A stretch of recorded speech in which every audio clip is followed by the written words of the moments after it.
할렐루야. 하루를 시작하는 성도들께 하나님의 은혜와 평강의 축복이 함께 하시길 기도합니다. 오늘 우리의 삶을 인도하실 하나님의 은혜를 기대하며 주시는 말씀 앞에 하나님을 향한 소망의 복음을 붙드시는 성도님들 되시기 바랍니다. 11월 17일 말씀으로 여는 아침, 오늘 우리에게 주신 하나님의 말씀 욥기 27장 1절에서 12절 말씀입니다. 욥이 또 풍자하여 이르되 나의 정당함을 물리치신 하나님, 나의 영혼을 괴롭게 하신 전능자의 사심을 두고 맹세하노니 나의 호흡이 아직 내 속에 완전히 있고 하나님의 숨결이 아직도 내 코에 있느니라. 결코 내 입술이 불의를 말하지 아니하며 내 혀가 거짓을 말하지 아니하리라. 나는 결코 너희를 옳다 하지 아니하겠고 내가 죽기 전에는 나의 온전함을 버리지 아니할 것이라. 내가 내 공의를 굳게 잡고 놓지 아니하리니 내 마음이 나의 생애를 비웃지 아니하리라. 나의 원수는 악인같이 되고 일어나 나를 치는 자는 불의한 자같이 되기를 원하노라. 불경건한 자가 이익을 얻었으나 하나님이 그의 영혼을 거두실 때에는 무슨 희망이 있으랴. 환난이 그에게 닥칠 때에 하나님이 어찌 그의 부르짖음을 들으시랴.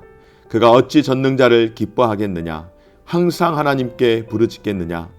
하나님의 솜씨를 내가 너희에게 가르칠 것이요 전능자에게 있는 것을 내가 숨기지 아니하리라. 너희가 다 이것을 보았거늘 어찌하여 그토록 무익한 사람이 되었는고. 아멘. 여러분, 사람을 알기 위해서는 그냥 겉모습만 보아서는 알기가 어렵다라고 이야기합니다. 사람의 그 인격, 그 성품을 파악하기 위해서는 그 사람의 평상시의 모습이 아닌 정말로 어렵고 힘든 고난의 때에 그 사람을 보면 그때 그 사람이 어떤 사람인지 어떤 성품을 갖고 있는지를 알 수 있다라고 합니다. 무슨 이야기일까요? 좋을 때는 다 좋은 겁니다. 그런데 정말로 고난이 찾아왔을 때에 인격이 되는 사람과 인격의 그릇이 되지 않는 사람들이 나타나는 것 아니겠습니까? 성도들도 역시 마찬가지입니다.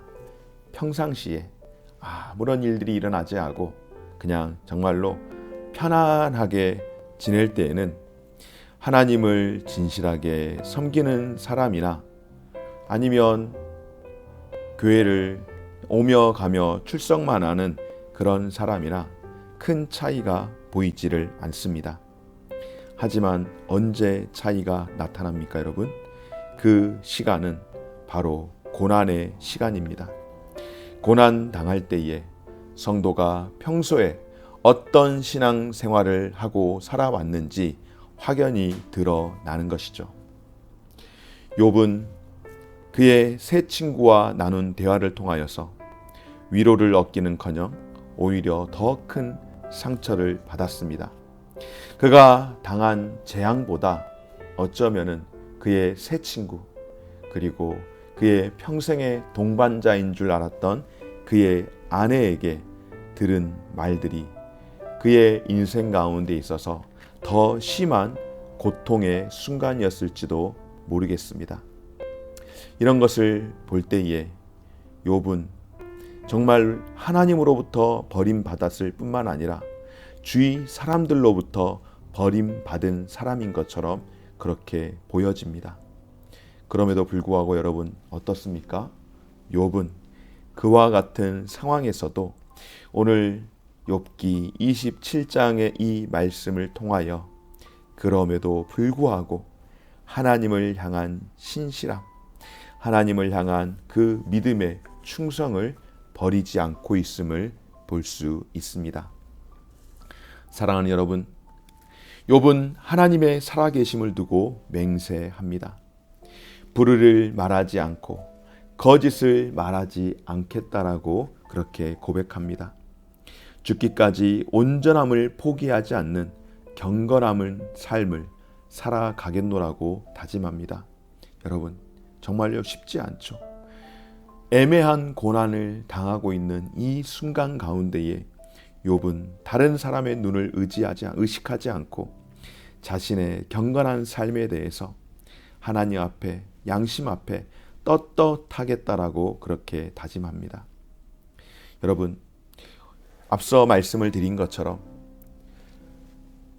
예수를 믿는 사람과 믿지 않는 사람, 그리고 예수를 믿는 사람이라고 하지만 믿음이 정말로 좋은 사람과 믿음이 좋지 않은 그냥 그저 그런 사람들을 구분할 수 있는 방법은 고난이 찾아왔을 때 고난의 시간을 어떻게 겪느냐라고 그렇게 말씀을 드리지 않았습니까?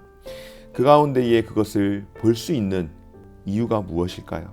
바로 사람들이 볼 수 있게끔 드러나기 때문에 그러는 것이죠. 평상시 때는 사람들의 이목을 늘 신경을 쓰다 보니까는 자신의 이성으로 그리고 자신의 그 정신력으로 견딜 수 있을 만큼은 견디지만은, 그러나 고통이 극에 달할 때는 주변 사람을 살필 겨를이 어디 있겠습니까? 그냥 감정 따라서 정말로 신앙의 그릇만큼 나오는 것 아니겠습니까? 그래서 보통 사람들은 다른 사람들에게 평가받는 것을 중요하게 여길 수밖에 없습니다. 소위 사람들의 눈을 의식하지 않을 수 없다라고 하는 것입니다. 바로 성경에 그런 사람들이 참 많죠. 마태복음에 보면은 바리새인들과 서기관, 예수님께서 그들을 외식하는 자들이라고 아주 강하게 비난하지 않았습니까? 그러나 진짜로 믿음으로 경건한 그리스도인 성도들은 그런 고난의 때가 찾아왔을지라도 사람들의 눈이 아니라 어디에? 바로 하나님의 눈앞에서, 하나님의 시선 앞에서, 그리고 자기 자신 스스로가 하나님이 주신 그 양심에 따라서 행동하기 마련인데요. 결코 쉽지 않지만은 오늘 욥은 그렇게 살겠노라고 다짐을 하는 것입니다. 경건한 자의 마음에 하나님의 말씀과 성령이 거하기에 그렇게 살아갈 수 있는 줄 믿습니다. 여러분, 우리 또한 결단코 쉽게 그렇게 할 수 없겠지만, 정말로 어렵겠지만은 우리 또한 그렇게 살아갈 수 있기를 바랍니다. 여러분, 어떻게 하면 할 수 있을까요? 우리의 힘으로 할 수 있는 것이 아님을 고백합니다.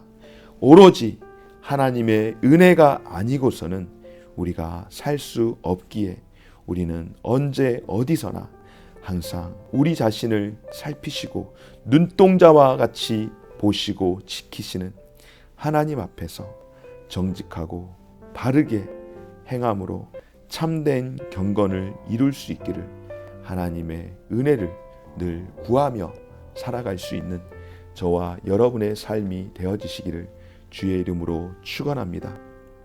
사랑하는 여러분, 오늘 욥은 불경건한 자가 하나님을 기뻐하지도 못하고 하나님께 부르짖을 수 없다고 고백합니다. 또 환난이 닥쳤을 때 불경건한 자가 부르짖어도 하나님이 응답하지 않으실 거라고 말합니다. 이것은 반대로 경건한 자의 삶은 항상 하나님을 기뻐하며 하나님께 부르짖음으로 응답받는 삶이라는 그런 의미 아니겠습니까? 욥은 자신이 환난을 당했으나 하나님을 원망하지 않고 하나님께 구원을 호소함으로 하나님이 반드시 그 응답, 그 호소함에, 그 간구함에 응답하실 것을 믿었습니다. 욥은 하나님이 경건한 자의 부르짖음에 반드시 응답하실 것을 의심하지 않았던 사람이었습니다. 그러므로 여러분, 저와 여러분들의 삶 가운데서도 하나님이 경건한 자의 부르짖음에 귀 기울이시고 응답하심을 믿고 모든 일에 하나님께 아뢰며 기도를 멈추지 말고, 정말로 쉬지 말고, 기도만큼 사실 힘든 것이 없지만은 기도를 멈추지 않고 해야 하는 줄 믿습니다. 그리고 그 기도 가운데에 하나님의 은혜가 임하기를, 하나님이 우리에게 은혜 주시지 않으면 여러분, 우리의 힘으로 할 수 없습니다. 하나님 앞에서 말씀과 기도로 하나님과 동행함으로 더 거룩해지고 하나님께 영광 돌리는 그런 복된 길로 살아갈 수 있도록, 정말로 힘들지만은 그럼에도 불구하고 오늘 욥이 그럼에도 불구하고 하나님께 그의 충성을 다짐한 것처럼 오늘 저와 여러분의 삶 가운데서도 우리의 믿음이 하나님 앞에 다시금 결단하고 충성으로 다짐할 수 있는 그런 귀하고 복된 삶이 되어지시기를 간절히 소망합니다. 여러분, 성경에 나타나는 많은 믿음의 선진들이, 우리 믿음의 많은 선배들이 큰 어려움이나 가난이나 고통을 겪음에도 불구하고 오히려 하나님을 바라보며 당당한 그 믿음을 유지하면서 믿음의 삶을 살아가지 않으셨습니까? 히브리서 11장 가운데에 많은 믿음의 선진들을 열거할 때에 어느 누가 감히 정말로 편하게 그 죽음을 맞이했다라고 할 수 있겠습니까? 톱으로 켜킴을 당하고 가죽에 씌임을 당하고 기름가마에 들어가고 가죽이 벗기는 그런 고통스러운 삶을 살아갔던 우리 수많은 믿음의 선진들이 하나님을 바라보며 당당한 그 믿음을 유지하지 않으셨습니까? 그리고 가장 우리에게 그 믿음의 본을 보여주신 분, 바로 예수 그리스도, 예수님께서 십자가라고 하는 가장 비참한 자리 가운데서도 전혀 위축되지 아니하시고 아버지여, 저들의 죄를 알지 못하나이다, 저들을 용서하여 주옵소서 하시고 내 영혼을 주께 맡기며 그렇게 십자가에서 그 마지막, 세상에서 볼 때에는 실패한 것 같으나 그 사망의 모든 죄의 묶임들을 다 타파하신 예수님의 그 역사, 그 사역, 그것이 바로 우리로 하여금 살게 하는 힘이 되는 줄 믿습니다. 그렇습니다, 여러분. 예수님은 주권자이시며도 불구하고 고난을 당하셨음을 우리가 기억합니다. 왜 그러셨을까요? 고난 또한 하나님의 계획 밖에 있는 것이 아니라 하나님의 계획 가운데 있는 그 일부임을 아셨기 때문인 줄 믿습니다. 주님이 십자가에 못 박혀 죽으심으로 말미암아 그 사망의 죄의 그 묶임 모든 우리의 매임들을 풀어낼 수 있다라는 그 분명한 하나님의 그 사역의 그 계획의 일부임을 아셨기에 끝까지 견뎌내신 줄 믿습니다. 때로는 우리의 삶이 몹시 불공평하게 펼쳐지는 것 같을 때도 있겠지만 하나님은 여전히 공정하시며 최종적으로는 반드시 정의를 실현하신다는 그 사실을 우리에게, 우리의 믿음의 많은 선진들이 믿음으로 승리한 것처럼 또 예수님께서 십자가를 마지막으로 지시며 승리하신 것처럼 바로 이것이 신비가 되었던 것처럼 이러한 신비를 깨달을 수 있는 힘을 강구하는 저와 여러분들이 되어지시되 우리도 매일매일의 삶 가운데에 하나님을 가까이하며 우리의 신앙의 훈련을, 이 연단의 과정들을 이어 나아갈 때에 당당한 성도로, 그리스도인으로 성장하게 될 줄 믿습니다. 때로는 우리의 삶 가운데에 욥과 같이 어쩌면은 욥보다 더 큰 고난이, 어려움이 우리에게 올지도 모르겠습니다. 그럼에도 불구하고 흔들리지 않는 참된 믿음을 소유하며 하나님 앞에 다시금 하나님 앞에서 충성을 다짐할 수 있는, 믿음을 다짐할 수 있는 그런 삶을 살아낼 수 있는 저와 여러분들 되어지시기를 주의 이름으로 축원합니다. 고마우신 하나님 감사합니다. 우리가 이 땅을 살아가면서 하나님은 당장 눈에 보이지 않고 사람들은 눈에 많이 보이기에 사람들의 인정이나 비난에 우리는 일희일비할 때가 참 많이 있습니다. 그러나 주님, 그런 일로 인하여서 정말로 하루에도 수없이 우리의 감정의 곡선이 오르락 내리락하며 일희일비하지 않게 하시고 마치 우리의 심령이 온도계처럼 추울 때는 뚝 떨어졌다가 좋을 때는 팍 올라갔다가 그런 예측 불가능한 그런 삶이 아니라 온도계와 같이, 온도 조절기와 같이 늘 우리의 신앙의 생태를 유지해 나아갈 수 있는 삶이 될 수 있도록 은혜 베풀어 주시옵소서. 하나님 앞에서 더 신실하게 살아갈 수 있도록 주님 우리를 도와 주시옵소서. 고난의 신비를 깨닫고 하나님 앞에서 믿음으로 더욱더 살아갈 수 있는 충성된 우리 모든 성도들의 삶이 되게 하여 주옵소서. 감사드리며 예수님의 이름으로 기도드립니다. 아멘. 하늘에 계신 우리 아버지여, 이름이 거룩히 여김을 받으시오며 나라가 임하시오며 뜻이 하늘에서 이룬 것 같이 땅에서도 이루어지이다.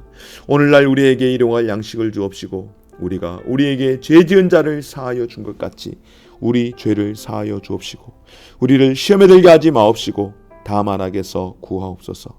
대개 나라와 권세와 영광이 아버지께 영원히 있사옵나이다. 아멘.